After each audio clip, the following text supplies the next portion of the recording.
There are two different ways to add custom goals to students. First, you can simply type a skill and goal into our form and click Add Goal. If you want to create a custom goal and save it for future use, click My Goals. Keep in mind that many of the goals that you may want to use are already in our goal bank. However, if you want a specific goal, you may need to custom make it.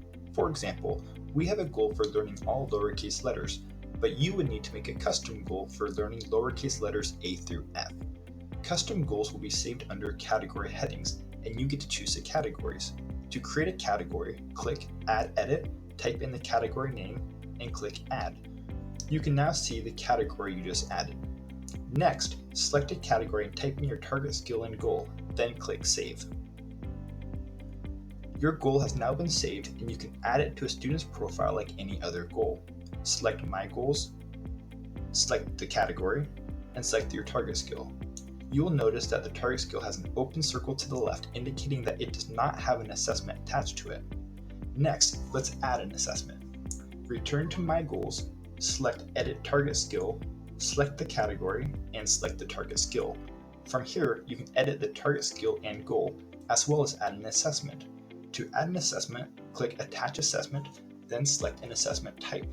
You can create multiple choice questions, spelling questions where an audio will read the word to the student for them to spell, fill in the blank questions where students have to type the answer to a question, as well as questions where students have to select a letter, number, or word.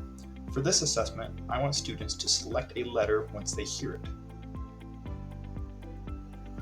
Once I finish, I click Save. Keep in mind that I am simply creating a repository of questions to choose from when this skill is assessed. By default, 5 questions are asked when a skill is assessed, but this can always be adjusted. I can now add this target skill to a student, and as you can see, the circle is now closed, indicating that it has an assessment attached to it. For the purpose of this video, I will assess this skill with a quick assessment by going to the caseload page. After selecting the target skill, I can adjust the number of questions and click Generate Assessment. This student can now log into their account at trackedlearning.com/assessed by entering their ID and class password, and then take the assessment. In this example, the student would receive 6 questions that are read out loud to them, and they have to click the correct letter.